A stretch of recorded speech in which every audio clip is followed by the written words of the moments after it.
I decided to do a reaction video to my very first podcast, you guys, because I feel like a lot of people kind of like misunderstood me or didn't really get it. If not, then you probably just wasn't, you probably don't have the comprehension skills, right? So let's go ahead and do a reaction video.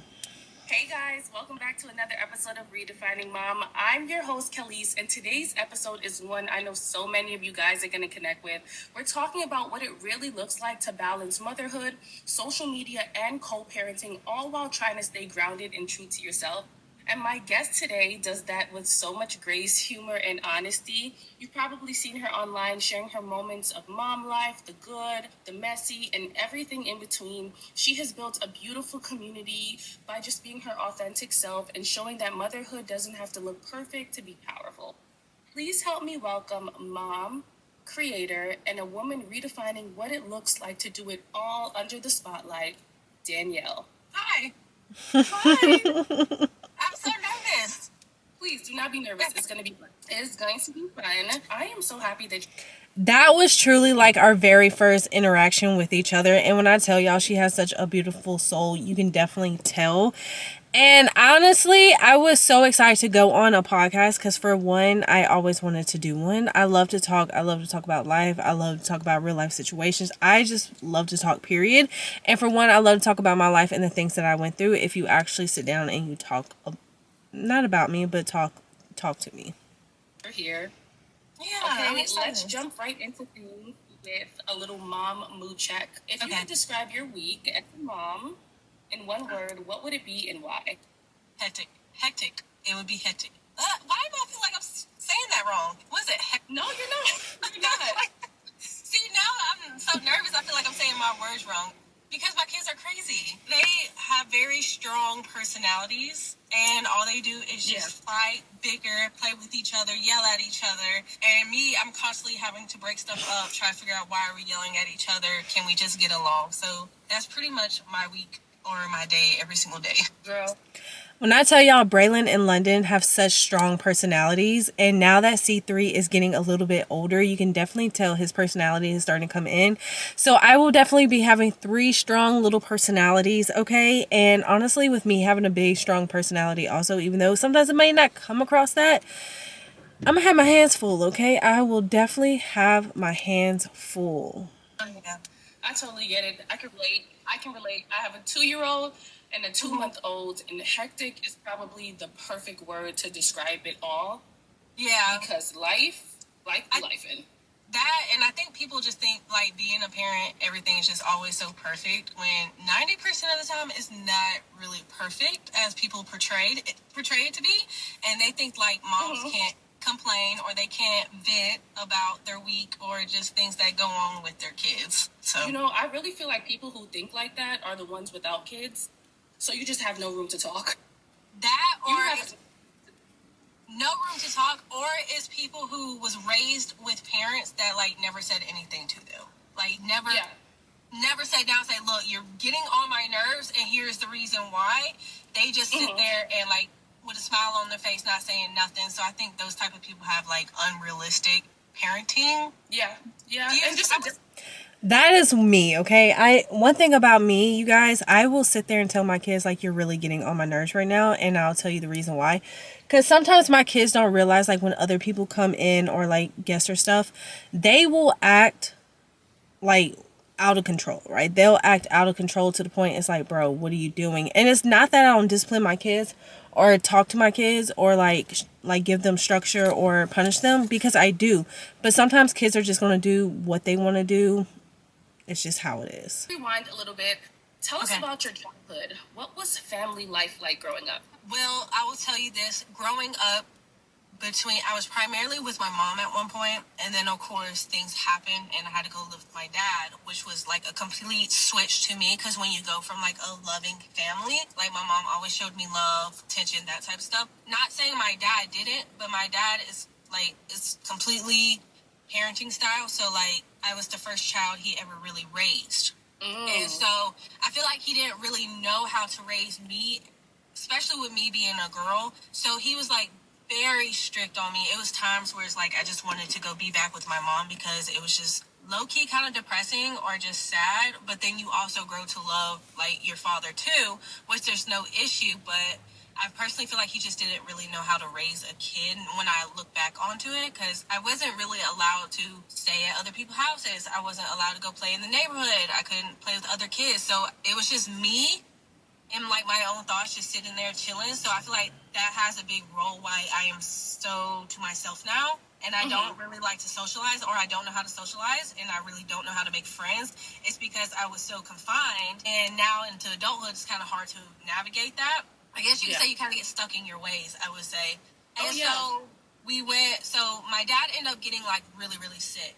So he would be in and out of the hospital. So like majority, I think it was probably like maybe my 8th grade year going into 9th grade, we were constantly in and out of the hospital. It's times where I would like sleep in the hospital with him because like my stepmom had to go to work, no one would be at the house or whatever. And so eventually he ended up passing away. So I only like had my dad fully in my life for like 3 years. So as when I was younger, he was like never really around. Like he'll pick me up, but he wouldn't really spend a lot of time with me, like besides go give me something to eat or take me go get some clothes. Other than that, it's times where like I would call him and like he wouldn't answer, and he would say like, I'm picking you up this weekend, so when this weekend come, I'm calling him like, hey, what time you picking me up? But at the time I didn't realize my mom would keep me busy because I would literally just call my dad back to back, and he would not pick up, and I'm like, why is he not picking up? He told me he would come get me and stuff. So when you make that switch to living with your dad and stuff, I've known like 3 years of your life, and then all of a sudden he's just gone. It's very hard, especially when I was like 15 years old or so. And So many people don't even know that about me because I don't like talking about it, because honestly it just kind of makes me tear up, because yes, I kind of moved on, but when you kind of think about it, like sometimes I think about like, what if I never went to go live with my dad? How would that be? How would I turned out, right? And then also going in and out of the hospitals and stuff, like that's low-key kind of like not really traumatizing, but it sticks to you, especially when I like saw my dad fall out for the very first time and I didn't realize what was going on until the paramedics was at the house and he was like being lifted to the hospital and everything, and I'm riding in the ambulance, but at the same time you're not really realizing what's going on. So when my dad was getting ready to pass away, I didn't know, but people were like kind of keeping it from me. They weren't really telling me what was going on. Come to find out, like he was on the ventilator and stuff to keep him breathing, and no, like life support, I'm sorry, and no one would tell me. Like I was just like, nah, you're crazy. My dad's not on life support, he's about to get over this, and you know he's going to be walking out of the hospital anytime, right? But the last memory I have of my dad is like literally when we're walking into the hospital, sitting down, checking in, getting all his information, and he looks over and smiles to me. So he ended up having pneumonia. He had a cold and it turned into pneumonia, but my dad was already really sick before then, so that's how he passed away. That's traumatizing. yeah, it is. I don't really talk about it because, you know, it makes me tear up because, like, why did I have to go through that, right?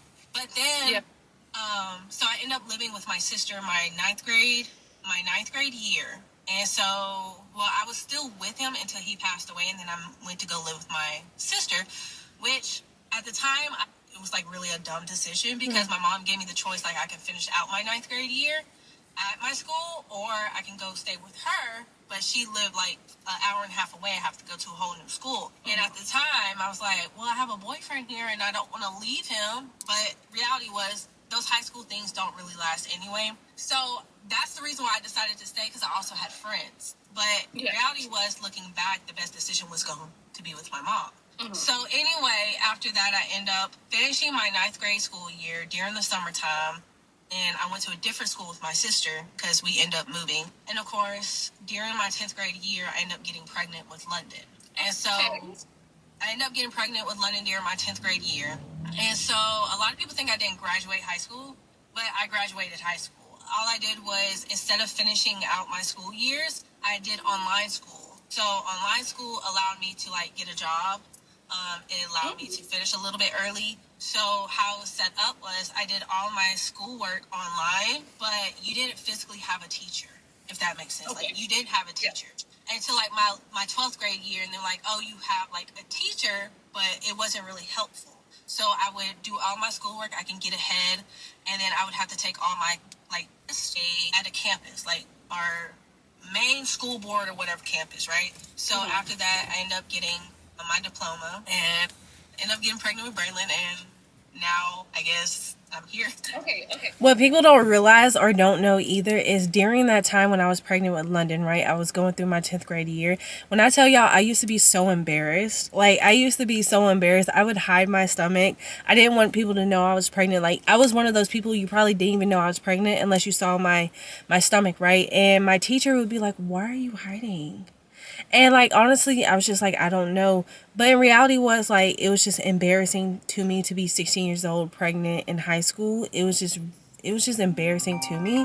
I was so embarrassed, right? And so eventually after my 10th grade year when I end up having London, right? So I end up like getting a job at Sonic. So Sonic was actually one of my very first jobs. I was a car hop. I would literally go to work, do schoolwork, take care of a child, repeat, right? It's times where I didn't get back home till late at night. It's times where I was up early, midday or whatever.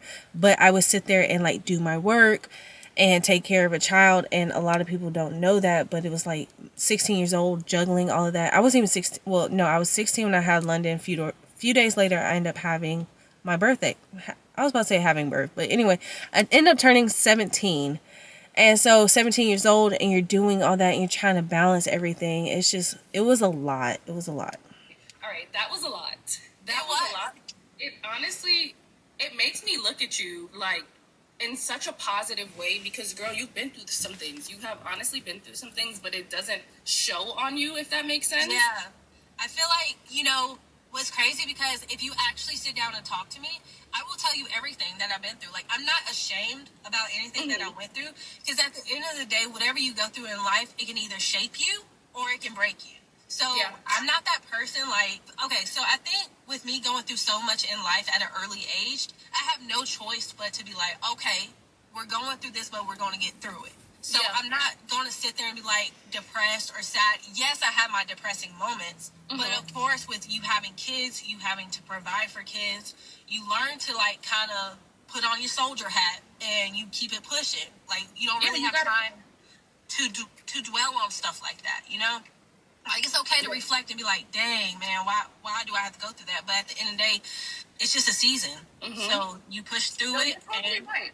Do you feel like the way you were raised or just your upbringing, like a lot of the transitions, the moving around, the grief that you have faced, do you feel like that plays a role in how you raise your kids today? Yeah, definitely so. I know a lot of people think like I'm hard, I'm emotionalist, whatever you want to call it. But I don't really think I am. I just think with me going through the certain things that I went through in life, I have a different outlook on life versus coming from a family that's like strictly off love, and there's nothing wrong with that. I had a little bit of both. But I also want my kids to know that, hey, life isn't always going to be peaches and creams. Nothing in this life is just going to be handed to you. You have to get up, you have to work for it, or you have to earn it. So I do think me going through certain things in life definitely put a different perspective on how I want to raise my kids. So when people say, oh, you're just heartless and stuff, no, I think it's just because I've been through certain things in life and I don't want my kids not necessarily go through it, but also know, I guess maybe kind of handle it, or also just realize life is not easy out here, I would say. Life be lifing. No, honestly, we're going to get into that a little bit later, like the whole heartless thing, because I personally feel like I don't know what that is. Like, I just think it's so stupid. Like, how do you get that from a video that I'm so heartless? Yeah. Like, okay, but we'll get into that. We'll get into that a little bit later, because I personally don't get it. And about how did I get into social media? It was crazy because when I was younger, I wanted to be like an Instagram model or whatever. Looking back, I'm like, girl, what did you think? But I knew for a fact I always wanted to do something in social media. So randomly, I downloaded TikTok and I was working at Sonic at the time, right? And I wasn't really taking it seriously or nothing. So I would post like little tiny videos here and there. Of course, all the trending sounds during, I think it was like COVID or so. But of course, I just stopped. I'm like, you know what? I'm not worried about this. But one day when I was at Sonic, I just started randomly doing like Sonic drinks, roast drinks, or different flavor type of drinks, or that type of stuff. So I ended up starting posting those, and my page started growing. Yes. And I remember my first viral video legit was car hopping. I went to the bathroom because I was like, I have to post this video. at a certain time. And it was like a pregnant lady who ordered ice with blue coconut. So all my drinks are stuff that either people would randomly get or I would just think about. And so I was like, I think it said a pregnant lady ordered this or so. And it was like I said, the ice with the blue coconut. And not one day, but when I was car hopping, it just went viral. Yeah. And I would look at my phone with all the notifications. So ever since then, I would start just posting videos like that. So I was like, okay, my page grew up to 30,000 followers. And then, of course, just Sonic drinks? Yeah. Just Sonic drinks. Yeah. So, but I wasn't getting paid because there weren't a minute-long video, and I didn't really know about stuff like that at the time. To me, I'm just like, I'm posting videos, I'm doing something I always wanted to do. So my managers end up finding my videos and stuff. They were like, you can't post inside of the store. I'm just like, why are y'all putting a damper on my little party? Okay, I'm not doing anything wrong. I'm doing stuff like either before we open or during downtime or whatever. So after that, I was like not really posting that much, or I'll do it in a different setting, and it wasn't getting that many views like it would normally. But anyway, I decided to end up leaving Sonic, and I started going, but I ended up going to my job now at the dealership. So I started selling cars. So within the first year, I was like, man, I just don't want to make my page based on cars, because I don't want to do this for the rest of my life, and I feel like if I build my page off cars, once I leave, then I would have to completely rebrand my whole entire page, and 90% of my followers would be because of car content. So I was like, no, I don't. So I end up just like not. And you know what? I feel like that's why so many people feel like, people feel like I got on TikTok to get clout and stuff like that. But in reality I was already on TikTok. I just made a switch in my career and I did not know what to do. And I just knew I did not want to do car content. So I feel like that's why people also think like, oh, she only got on TikTok is to tell her side of the story. She got on TikTok to get clout. She got on TikTok because she see other folks making money and stuff like that. But in reality that is just not the truth. It is just a straight lie. My kid. So for me to find out my child's being posted on TikTok was me randomly scrolling and seeing a video and like, oh, that's my child. I would at least think woman to woman, you would come to me like, hey, me and London started doing these little videos and stuff. Do you mind? And I would have told you my concerns, yes or no, or whatever like that. But later on, I don't know. All I was told was like, she asked her dad and that was enough. To me personally, like, yeah, you can ask her dad. That's cool. But also you need to ask me and see how I feel, because there's two parties in this co-parenting situation. It's not just one child, right? And I kind of put it in perspective like, hey, let's flip the roles real quick, right? Say if I did that to you and you don't even post your own kid, how would you feel, right? And of course, no one really ever gives me a straight answer or anything like that. Yeah, and so I guess maybe I'm just different. But me personally, like, if your kid is in my care, then of course 100% they're taken care of. You don't have to worry about nothing. But when it comes to certain things, I will ask you like, hey, is it okay? I feel like at the end of the day, it's just all about a mutual respect, right? If I lost my whole train of thought. I feel like at the end of the day, it's just a mutual respect, right? When it comes to someone's kid, like, yes, your kid will be good in my care, but also at the same time, if I'm not really sure and I'm kind of questioning it, I am definitely going to call, send a text message or whatever. So that's how that all kind of happened. And people like, well, did you guys have a relationship where she could have come to you and been like, okay, we're doing this, are you cool with it? Or did you guys not speak at all? No, we never really had a relationship, right? So I think, I'm trying to remember back, it was probably like maybe 2 years ago, is when I finally reached out and was like, hey, let's sit down and have a talk, right? And because if you're going to be involved in my child's life, we actually need to get to know each other. Yeah. So that's how that happened. Now, I think before, when they got together, I was going through like the most depressing times. Like, I was legit holding everything down by myself, like no help whatsoever. So I guess what I was pretty much trying to say is, during those times when they got together, I was depressed, but I was also on go. So I used to drive literally to the daycare every single day, and I would drive an hour and a half from work back to back, and it's times where it's just like I would have to take off work because I didn't have no help, or I would have to drop my kids off somewhere else and then drive an hour and a half, have to come back at a certain time because the daycare van is they're about to drop off the kids and stuff like that. So yes, was I upset at the time that, you know, I'm watching you in a whole relationship, or I know you're in a relationship, but yet you're not helping with your kid. And this is no tea, no shade, no nothing, because anything that I'm saying is legit stuff we already discussed, so it's nothing new, right? And I'm not holding that against nobody, right? And so I guess at the time I said I called her something nasty on Facebook, but in reality is she said I DM'd her, okay? She said I DM'd her, and at the time I don't even want to really tell y'all because honestly it just sounds really, really mean, but it was along of calling her like a bitch, right? And so I don't remember that because I will forget what I tell you 5 minutes ago, okay? I will forget what I'm talking about within the same sentence. So I think what a lot of people are thinking, like, oh, I'm lying, or like, I don't know what it is, but that's pretty much how it was. And I know a lot of people are like, oh, she's just, I don't know. I don't know, you guys. So that's going to probably be like my first part one. I might end up doing a part two because I know a lot of people are questioning or asking about Braylon's dad or this and that. But in reality, it's just nothing to really talk about. So if you guys want me to do a part two, please let me know. I will definitely do a part two. So yeah.